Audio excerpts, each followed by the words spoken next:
이제 17번째 챕터가 돼서야 남자와 여자의 두 번째 접촉이 이루어지는 아주 중요한 결정적인 사건이 발생합니다. 그러니까 우연히 새 한 마리가 건물 안으로 들어와서 출구를 찾지 못하고 여기저기 안타깝게 머리를 들이받고 있습니다. 그 여자는 현관 유리문을 열어주고 이제 밖으로 몰아주려고 하는데 새는 그것을 위협으로 받아들여서 오히려 지하로 내려가는 층계에 어둠 속으로 숨어버리죠. 그때 남자가 도착하고 여자가 보고 있는 것이 무엇인지 이제 같이 살피게 됩니다. 여자는 부끄러워서 이제 여자는 먼저 이제 강의실을 향해 올라가고 이제 남자가 뒤따라가려는 순간에 새 울음소리가 들리죠. 남자는 이제 시력 때문에 자신이 들고 다니는 손전등을 비추면서 그 어두운 계단 아래로 이제 조심스럽게 내려갑니다. 이제 그가 몸을 수그린 순간에 하필 새가 푸드덕 날아오르고 얼굴로 달려드는 새를 피하려고 이제 하다가 그의 발이 계단을 헛디뎌서 손전등을 놓쳐버립니다. 그리고 새가 다시 그에게로 달려들고 이번에는 안경이 바닥으로 떨어지고 그 휘청대는 남자의 발에 그 안경이 밟히죠. 그래서 깨져버리고 맙니다. 이제 손전등도 없고 안경도 없이 아무것도 볼 수 없는 남자는 그 캄캄한 층계에 앉아서 도움을 청합니다. 근데 아무도 그 누구의 기척도 들리지 않습니다. 그 혼자서 손전등을 찾기 위해서 이제 손으로 계단 하나하나를 쓸어가는데 그때 손에서 피도 흐르고 그 깨진 안경 유리에 찔렸기 때문이죠. 그래서 손에서 피도 흘러서 다치게 됩니다.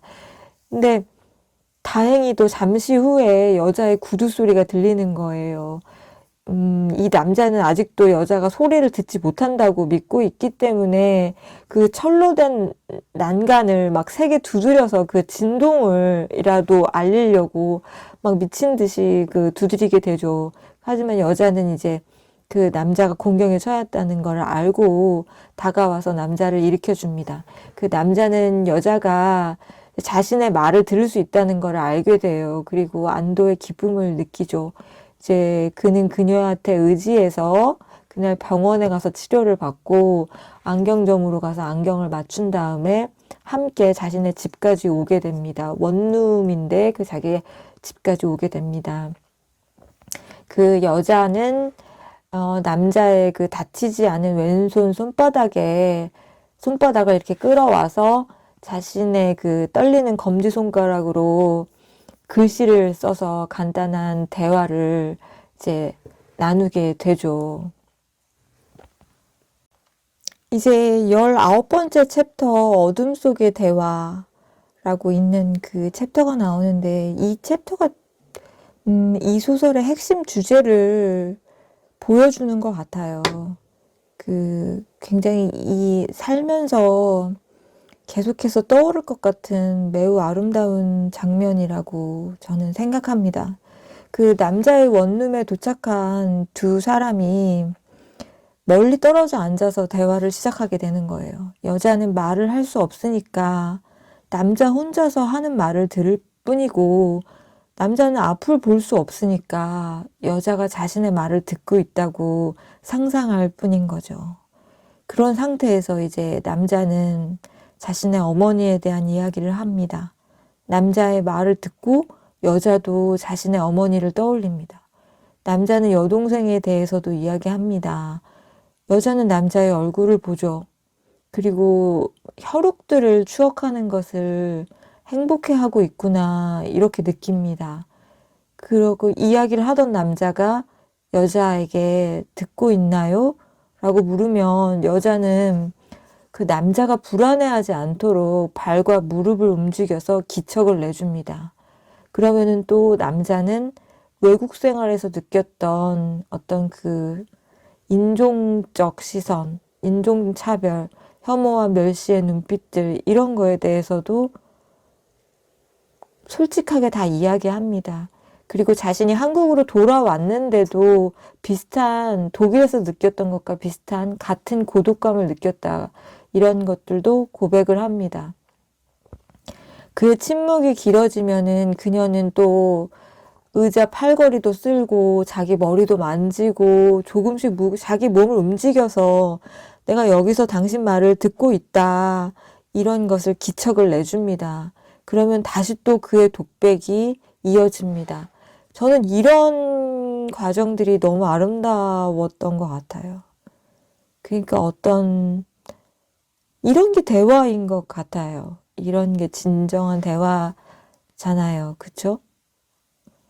그리고 또 이제 자기가 어떤 이탈리아 그 카타콤베 묘지에 여행 갔던 경험도 들려줍니다. 그 남자가 굉장히 수천 구의 육체들의 뼈가 모두 깨끗하게 삭아서 흙이 돼버렸다는 가이드의 설명을 듣고 그 흙이 내 몸에 묻을 것만 같아서 저는 정말 토할 뻔했어요 라고 말하자 여자가 그 말에 대답할 수는 없지만 자신이 재판에서 패하고 아이를 잃은 직후에 여러 날 동안 토했던 자신의 경험을 떠올리게 되는 거죠.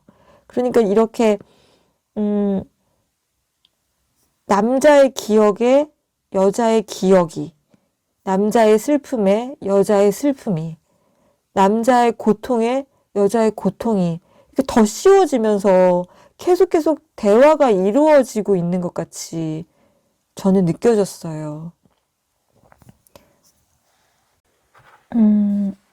그 보르헤스의 말이 또 하나 나오는데 이제 뭐 세상은 환이고 산다는 것은 꿈꾸는 것이다 라는 그런 말이 나와요. 그 보르헤스가 굉장히 이런 말은 이제 여기에 어떤 슬픔도 없고 분노도 없고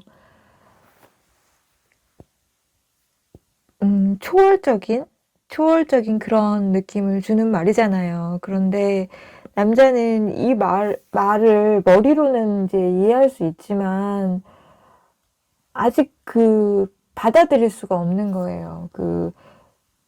세상은 환이고 산다는 것은 꿈꾸는 것이다 라는 말을 들으면 그때마다 아직도 피가 흐르고 눈물이 솟는 것을 느끼는 거예요. 이렇게 눈물이 쏟아지는데 어떻게 산다는 것은 꿈꾸는 것이라고 할 수 있겠나. 이제 남자는 늘 그랬거든요. 그런데 이 여자와 이 어둠 속의 대화를 하는 도중에 이 보르헤스의 말을 이해하고 받아들이는 것 같아요. 저는 그렇게 해석했어요. 그 여자에게 말을 하는 동안 이 보르헤스의 말을 완전히 이해하고 수용하게 됩니다. 어떤 말을 하냐면 시간이 더 흐르면 내가 볼 수 있는 건 오직 꿈에서 뿐이겠지요. 그때는 꿈에서 깨어나 눈을 뜨는 것이 아니라 꿈에서 깨어나 세계가 감기는 거겠지요. 이런 말을 해요. 이것은 마치 그 여자에게 말을 하는 것인지 자기 자신에게 말을 하는 것인지 알 수 없는 그런 독백이죠. 그러니까 빛을 잃고 어둠 속으로 이제 들어가는 것은 세계가 감기고 꿈에서 깨어나는 것이 되는 거예요. 이 사람에게는. 이제 자기는 어둠으로 들어가면 그것은 완전히 잠드는 상태라고 생각했는데 이 여자와 대화를 하는 도중에 알게 되는 거예요. 빛을 잃고 어둠으로 들어가는 것은 세계가 감기고 자신은 꿈에서 깨어나는 것이니까 슬퍼할 이유가 없는 것이죠. 그것을 알게 되는 거예요. 또 여자는 어떤 변화가 생기냐면 그 남자의 독백을 들으면서 그 연관된 단어들을 떠올리게 돼요. 근데 여자가 그 모국어의 단어들, 모국어의 문장들을 들을 때 그것이 자기를 바늘로 찌르는 것 같은 고통 또는 구역질이 올라오는 것 같은 불편한 감정 이런 것들을 느꼈는데 이 남자의 독백을 들으면서 단어를 떠올릴 때는 그 단어들과 모국어 단어들과 좋은 관계를 맺게 되는 거예요. 그래서 해가 진 직후와 해가 뜨기 직전 어스름을 호로 시작되는 한자어로 불렀다 했었는데 그게 뭐였더라? 이제 그렇게 생각이 날 듯 말 듯한 단어들을 막 생각하려고 애를 써요. 그리고 나무라는 그 단어를 떠올리고서 자신의 생각 속에서 그것을 소리내어 발음하면서 혼자 웃기도 해요. 그러니까 그 모국어와 그 순간만큼은 화해하게 되는 거죠. 그 언어를 그 순간만큼은 거부하지 않게 되는 경험을 하는 거예요.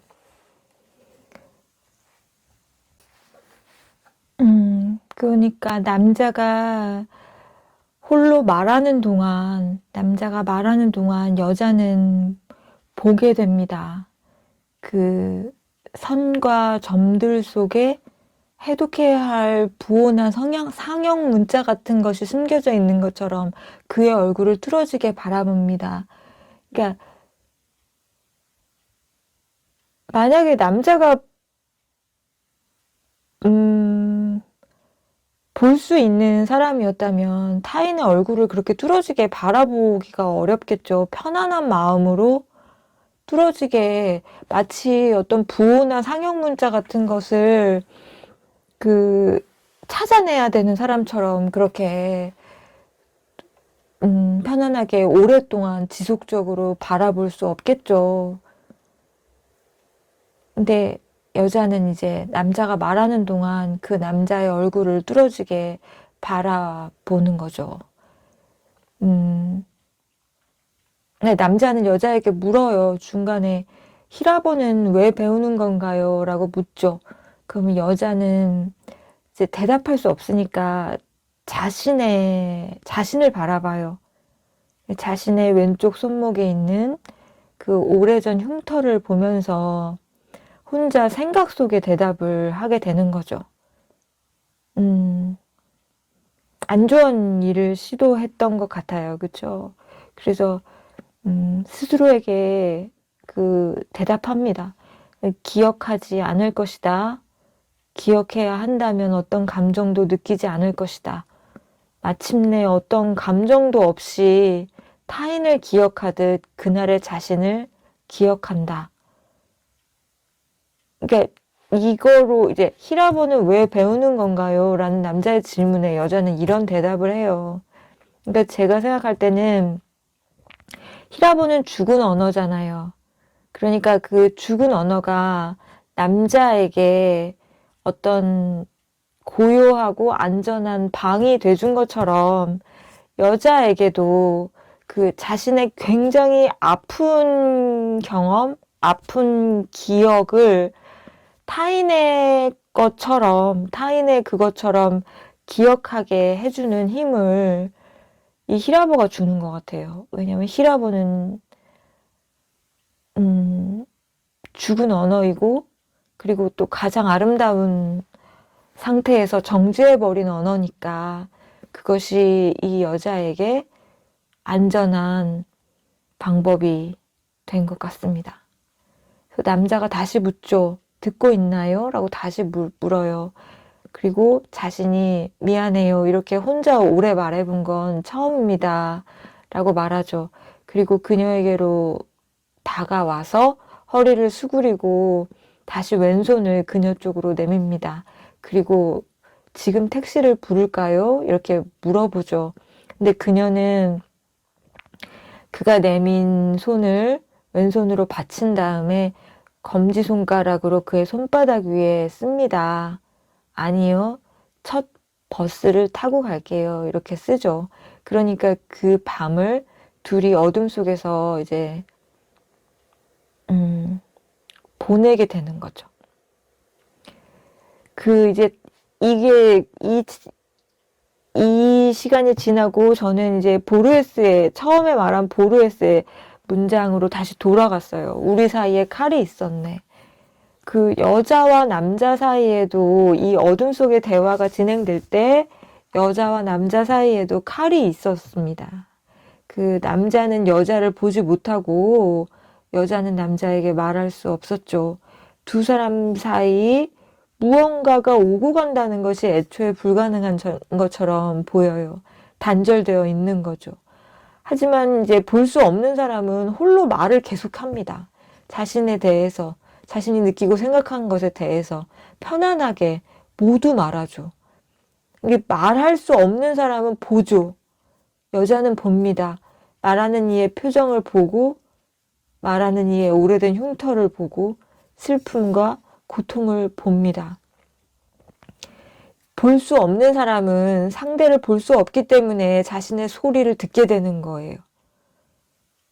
자기가 말하면서 상대에게 말하지만 어느새 자기 자신에게 말하고 있고, 또 자기 자신의 내면의 소리까지도 듣게 되는 거죠.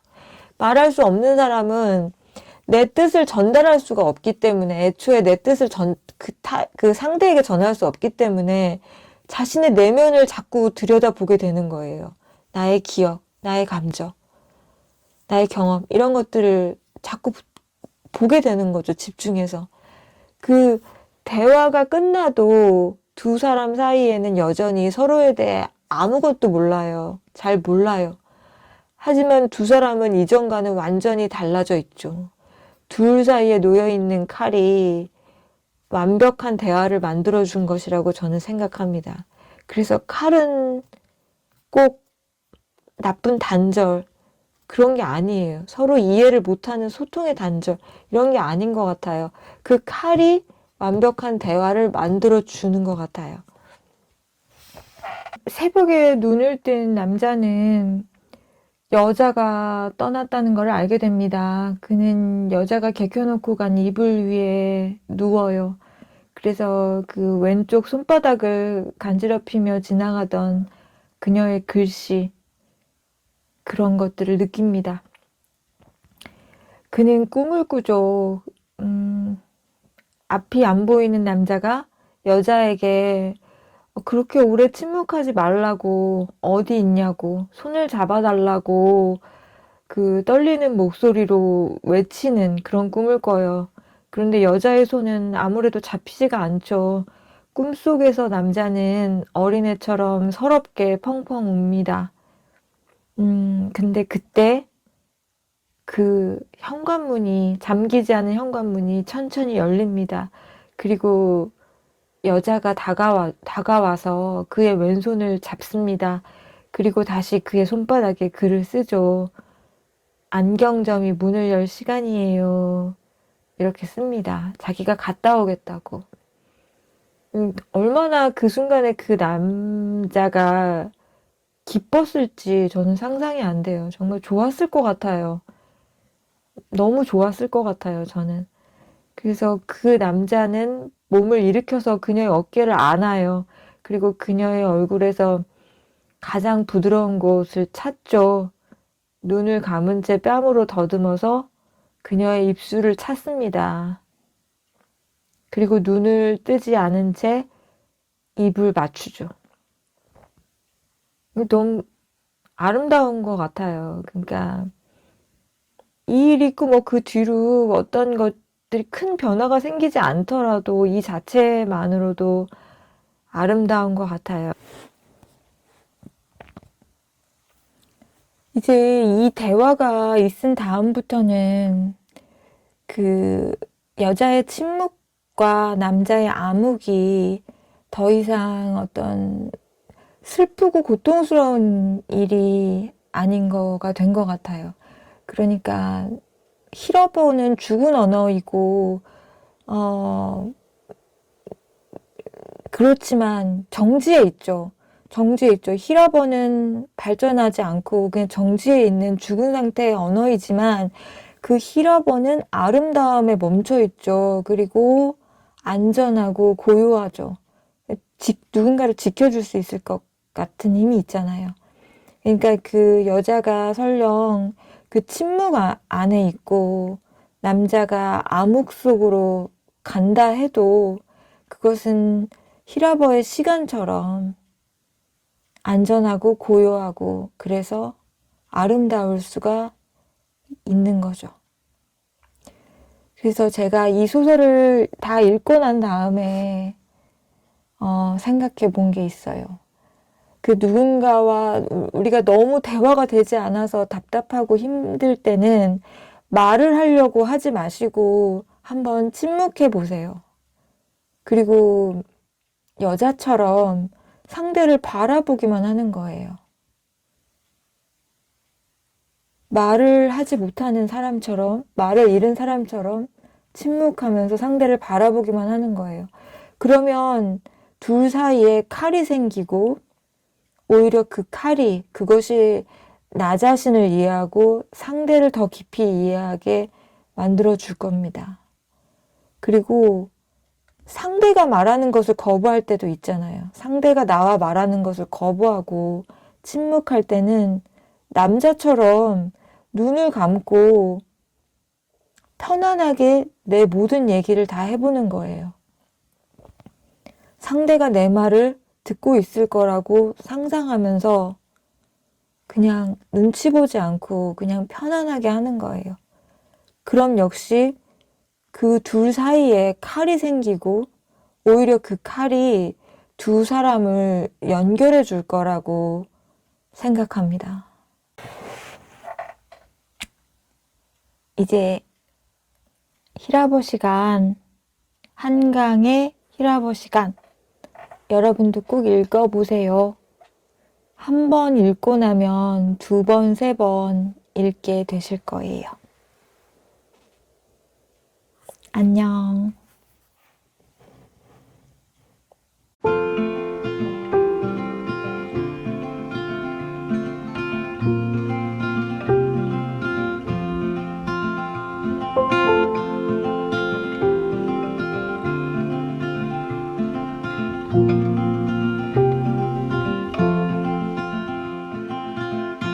Rainy days don't seem so wet. Stormy nights don't stay. From the moment that we met, you were worth the wait. Oh, this could be the best thing that I'll ever know.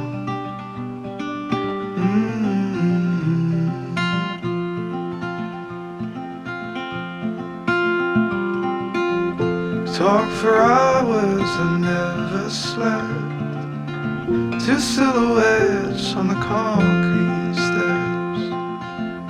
We watched the sun as it slowly crept from the horizon to the place we met. Oh, this could be the best thing that I'll ever know.